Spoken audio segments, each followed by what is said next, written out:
Hi, my name's Chris Scott and I'm here with Benjamin Sichel. How are you, Benjamin? Hi, Chris. I'm very well. Thank you very much.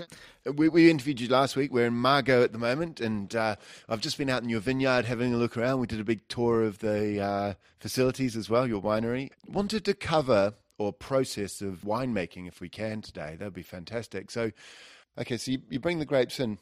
You mentioned that you do some selection. What are you selecting out there? You said you're going to remove some of the stems maybe. Or if there is, and there is every year, a grape selection to do. And that we do by hand on the vines before picking. We'll have a team going through the vines from July to mid-September. And the last step will be making sure that all the grapes which are going to be picked are good to pick. So if there are either unripened grapes or rotten grapes, those will be taken off before either the pickers go in the vines or the machine. Yep. So all the grape selection is done on the vines before picking. Then when the grapes come in the cellars here, we have to separate the stems to the grape, and that will be done partly mechanically and finished by hand on the table, sorting table, by hand. Yep, you've done the destemming, so the next step must be crushing. Then it'll be crushing just before the grapes fall in the vats. The crusher will be put just on top of the vat, which will be two little wheels that we leave a little gap just for the grape to be, for that crushing. We don't want to damage too much the skin. Yep. It's just to pinch the skin. So it goes to pop. Yeah, exactly. Just to get the juice out of it. Because you don't want those bitter pips, the phenolics. Oh yeah. We pips. don't want to hit the pips, and we want to be as gentle as possible on the skins until the fermentations, and later on even until the pressing. And the crushing is just to get the juice out of the berry. So we have in the vat the skins macerating in the juice. Do you leave the juice in contact with the skins for a cold maceration for any length of time? We don't do that. It is a technique used in some areas, not so much. Well, we don't use it here at Angludet. For me, that technique is more to get some specific aromas before fermentation. Okay. But it's good for the wines which are made to be drunk in young wines. Yep. But for these wines which have that potential of aging and developing complexity, which are going to be drunk in between 10 and 30 years' time, not what I'm looking for. And a lot more looking for the balance that will be, and more working on the structure of the wine than just specific aromas. Do you do any adjustments here, for example, chaptalization or acidification? Well, no. The last time we did chaptalize here at Angludet was 1996. Okay, quite a while ago. Bordeaux's had a good run of weather, though, hasn't it? Yeah, but it's not only global warming, but it's mainly all that change, all the work which is done in the vines, because we see even in small in years where we have a lot of rain, we still end up with enough sugar in the grapes to get close to 13% alcohol in the wines, and we don't need to chaptalize anymore. Have you seen the alcohol levels creeping up? A lot of people talk about global warming or better viticultural practices. Yes. Bordeaux used to be a 12% alcohol wine. Now it's exactly more 13. Yeah. That shows how much we're having different grapes today than we used to 20 or 30 years ago. And to have those 12 or 12.5% alcohol in the vines, we needed to add to chaptalize at least, not probably the Merlot, but at least all the Cabernet Sauvignon. And today, we're having 13 and 13.5s without chaptalization. So that does show that we're picking different grapes today as we used to do. And it's what we said, it's certainly, probably part of the global warming, but a lot is viticulture. Yeah, better vineyard practices. Yeah. Maybe. Next step, obviously, alcoholic fermentation. So after that, alcoholic fermentation will...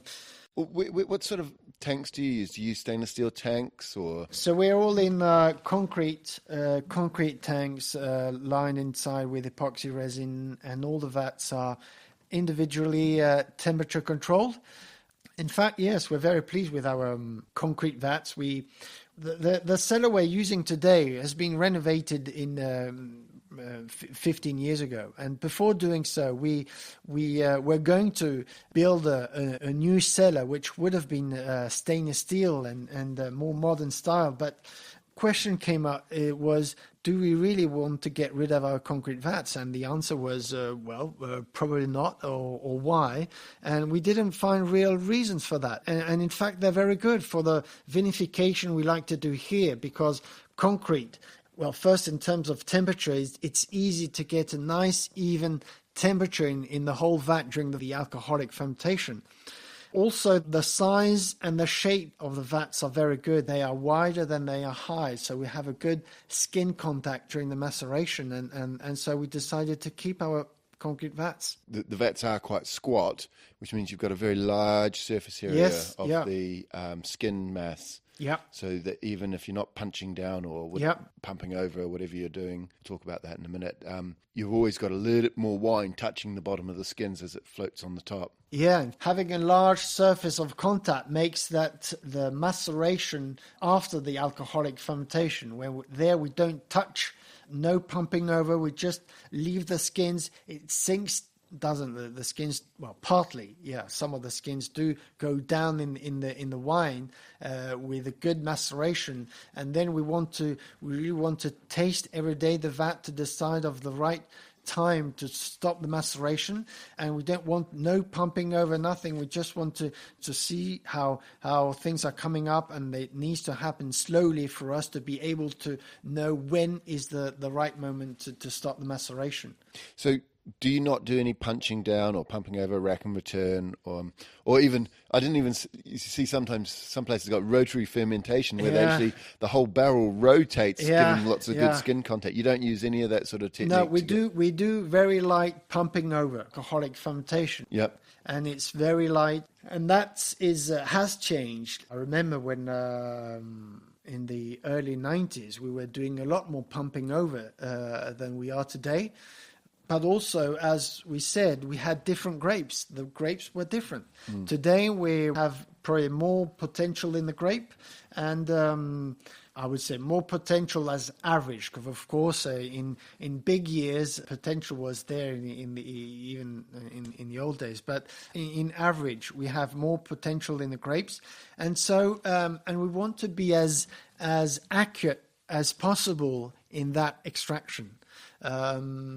Mainly, and I'm mainly thinking of the Petit Verdot, which as we have a high percentage, we're really looking for in the Petit Verdot parts of its structure, but we don't want everything out of the Petit Verdot, because what we're really interested in the Petit Verdot is the depth it has in its structure. Well, it has a lot of color, a nice spicy aromas, but it's more in the depth and the density of the structure that it has naturally.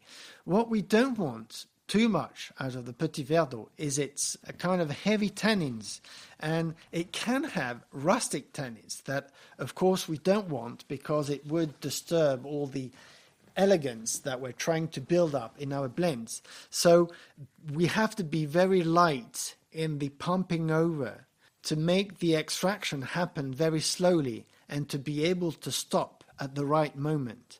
And that's why no punching, no big pumping over. It's very, very light pumping over. We sometimes stop the pumping over on the Petit Verdot at mid fermentation because we think we have enough. And so it's very important on the Petit Verdot, but we also use that accuracy on the Merlot and the Cabernet Sauvignon in difficult years when we want to be have the accuracy in the three varieties to get what we want out of the skin and leave what we don't want. What temperature do you ferment at? We start fermenting at around 25 degrees. Then we let the temperature to rise up slowly, or help it to rise up slowly and reach a peak of 32. And I like that peak to be reached at about mid-fermentation. And then we get the temperatures down to 28, back to 28 for the end of the fermentation to slow down the extraction at the end. Yeah, because the extraction from the skins, the tannins, they increase with temperature, and they also increase with alcohol levels in the wine, don't they? So if you've got high temperatures and high alcohols, you're going to get a lot of extraction. Well, yes. At one stage, the alcohol will block some tannin extractions. Oh, I thought alcohol was like a solvent and it increased extraction. Some elements are more extracted at low alcohol levels and then are high alcohol, but temperature has a very important effect, and the pumping over. Yeah. Do you do rack and return to get rid of any of the solid matter, or how do you? Alcoholic fermentation will last for about 8 days roughly. And that's where we do the amount of extraction we want to do. Mm-hmm. And of course the alcoholic fermentation. But in terms of extraction, it's done at that period. Then after that, we'll leave the skins macerating in the wine for another 2 to 3 weeks. And there it's a static maceration, no pumping over, just the skins sitting in the wine, because then what is happening through that period is more chemical. I mean, I wouldn't have the English term, but it's tannins, polymérisation de tannin. It's tannins combining to each other. Oh, polymerization. Polymerization, yeah. Which softens the tannins, doesn't it? Exactly, softens the tannins. And that's what we'll be checking by tasting every day to decide of when we want to stop the maceration. Yeah.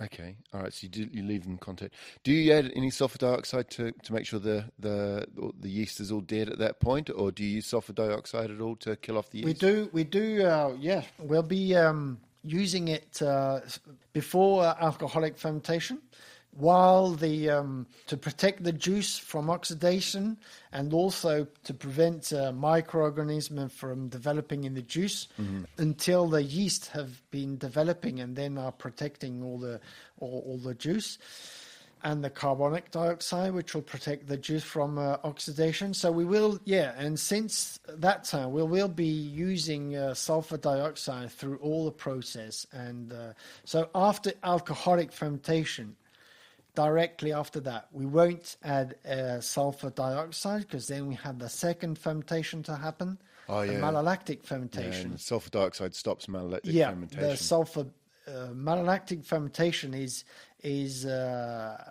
done by bacteria, which are more sensitive to sulfur dioxide than yeasts. So we have to be careful not to add any until the malolactic is over. Do you press? When do you press? Do you press before malolactic? Yeah, pressing will come up after that time of maceration. When we decide we have enough in the wine, we want to stop the maceration, we'll take the wine out of the vat, put it into another vat, press the skins. We will get in the vat and shoveling the skins and to get the press wines. Yep. So you press it out, and then do you reblend that back in, or? So at that stage, it is important to keep all the different lots of wine separately. So at that stage, of course, all the different varieties and different quality in each varieties, which will be kept separately, and of course the press wines also. They'll be put in after malolactic, which will take us up to the period of about mid-November. Mid-November or end of November, we should be over with all the malolactic fermentations. And everything does 100% malolactic fermentation? Yes. All the wines do the malolactics. They all happen in vats, except for Petit Verdot, which happens in barrels. Oh, okay. Why Petit Verdot? Yeah, the reason why is that Petit Verdot is needs that micro-oxygenation which is happening through the barrel as soon as possible. And so we want to put it as soon as the maceration is over, we want to put it in barrels. Yep. So malolactic happens in barrels. It suits the Petit Verdot very well. Okay, so at the end of malolactic fermentation, you've basically got your wine ready, haven't you? But obviously Bordeaux is famous for barrels. You know, barrel aging and adding flavors through the barrels, the flavors are what Bordeaux is. I think that's what Bordeaux does brilliantly. The success of barrel aging comes from the wine and the barrel. And in fact, it's the combination of adapting the quality of the barrel to the wine. Some wines don't need, or at my sense, mustn't go through barrels because they don't have the potential and the capacity for that. Yeah. The purpose of barrel aging is really to help the wine to gain a bigger dimension by gaining more complexity in the structure, helping the structure of the grape, of the wine, to develop and gain in complexity. Then the combination with the micro-oxygenation of the wine, which is given through the barrel, and the exchange, wood and wine, all that should make the wine to gain a bigger dimension, but never covering the wine. If it's not done properly, if it's the quality of the barrel isn't adapted to the wine, it can go over the wine, and it can get all its character covered. And that's a balance we have to be careful in the barrel aging. In Bordeaux, they often use small oak barrels. They're barriques, aren't they? Because they've got lots of surface area, so you get lots of flavour characteristics from the wines, from the barrels going into the wine. What sort of flavours do you expect to get from barrels? I'm not looking off specific aromas out of the barrel. And in fact, really, I don't want the barrel to add a flavor to the wine. When I'm saying adapting the quality of the barrel to the wine, we have to get the right barrel. So having the right barrel comes from the different oak we can use, the different how the oak has been matured, seasoned, the toasting of the barrel. So we're talking about different origins of oak, but today I am more selecting by the cooper, because what makes the quality of the barrel is all those steps when they make the barrel, which has an effect on the final result. And so that makes that each cooper have a certain character and gives a certain print to the wine, and that print needs to fit our wine. Yep. I think there used to be around 400 coopers in France. Yep. And I could ask the same characteristics of the barrel at 10 different coopers. I would have 10 different prints at the end because of that characteristic of the cooper.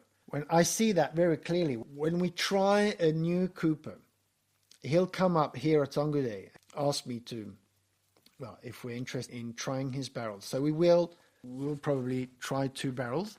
After the year of barrel aging, I will quickly see if that suits me or not. And if it doesn't, I'll tell the cooper, I'm sorry, but we'll stop there. It doesn't suit what we're looking for. And he will tell me that, but we can make the barrel you want. Yeah. We have access to all the different origins of oak in the world. Yep. We can do the toasting as you like.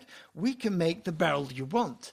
And by experience now, I know that, of course, they can play with all those different levels. But by experience, I see that they do have a lot of difficulties to get out of what they are, which is normal because all their organization has an effect. It's like their terroir.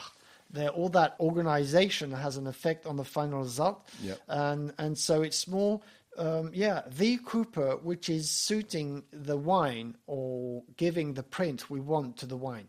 Okay. Normally, barrels can give things like vanilla or toastiness and smokiness to the barrels. Yeah. But you're right, you don't always notice that in Bordeaux wine. Sometimes you do, but if you get a wine from, say, Rioja or California, you often see those flavors coming through more pronounced in the wine, whereas in Bordeaux, it always seems to be less. Yeah, because we're more helping the wine to gain, it needs to integrate the wine. And if it covers by either by the tannins of the wood, which are overpowering the wine, or overpowering the wine by aromas, I just think it's too much for the wine. And we are promoting all our terroir expression and the capacity of our terroir here to develop a certain personality of the wine and developing complexity and finesse. And we want that identity to keep on, and the wood can help that wine to go that way, but it can also cut it down if it overpowering by vanilla or coffee or whatever. It can be too much on the wine. Okay, I think we're going to wrap it up there, Benjamin. Thank you very much. You're very welcome, Chris, and thank you very much. Cheers, bud.